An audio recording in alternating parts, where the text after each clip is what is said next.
ଏହି ଧନତେରସ ଦିନ ରାତିରେ ଏମିତି ଏକ ମହା ଉପାୟ ଜଣାଇବୁ ଯଦି ଆପଣ କରଜରେ ବୁଡ଼ି ରହିଛନ୍ତି, ପଇସା ଆପଣ ଯୋଗାଡ଼ କରିପାରୁନାହାନ୍ତି, ପଇସାକୁ ନେଇ ବହୁତ ଚିନ୍ତିତ ରହୁଛନ୍ତି, ତ ଏହି ଧନତେରସ ଦିନ ରାତିରେ ଆପଣଙ୍କ ପାଇଁ ଏହି ଉପାୟଟି ଆପଣଙ୍କର ପୁରା ଜୀବନକୁ ବଦଳେଇକି ରଖିଦେବ। ତେବେ ଆସନ୍ତୁ ଜାଣିବା କଣ ସେହି ଉପାୟ। କିନ୍ତୁ ତା ପୂର୍ବରୁ ହେ ପ୍ରଭୁ କୁବେର ଦେବତା, ଯିଏ ବି ତୁମର ଏହି ଭିଡ଼ିଓକୁ ଲାଇକ୍ ଚ୍ୟାନେଲକୁ ସବସ୍କ୍ରାଇବ କରିବେ ତାଙ୍କ ଘରକୁ ଧନ ଧାନ୍ୟରେ ଭରିଦେବେ।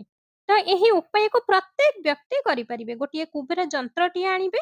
ଧନତେରସ ଦିନ ରାତିରେ ଭଗବାନ କୁବେର ମାତା ଲକ୍ଷ୍ମୀଙ୍କ ଆଗରେ ଆପଣଙ୍କର ପ୍ରତ୍ୟେକ ସମସ୍ୟାକୁ କହିବେ। ତାପରେ କହିବେ ମୋର ସବୁ ସମସ୍ୟାକୁ ହରଣ କରିନିଅ ଏବଂ ମୋ ଜୀବନରେ ଏତେ ପଇସା ନେଇକି ଆସ ଯାହାଦ୍ୱାରା ମୁଁ ମୋର ଜୀବନକୁ ଶାନ୍ତ କରିପାରିବି। ତାପରେ ଗୋଟିଏ ଦେଶୀ ଘିଅର ଦୀପଟିଏ ଜଳାଇବେ। କେଉଁଠି ଜଳାଇବେ ନା ଯେଉଁଠି ଆପଣ ଆପଣଙ୍କର ପଇସା ରଖୁଛନ୍ତି। ତାପରେ ସେହି କୁବେର ଯନ୍ତ୍ରକୁ ଦୀପ ପାଖରେ ରଖି ଗୋଟିଏ ମନ୍ତ୍ରକୁ ଜପ କରିବେ। ଆଉ ମନ୍ତ୍ରଟି ହେଉଛି ଦୁନ୍ ଦୁର୍ଗାଏ ନମଃ। ଏହି ମନ୍ତ୍ରକୁ 21 ଥର ଜପ କରିବେ।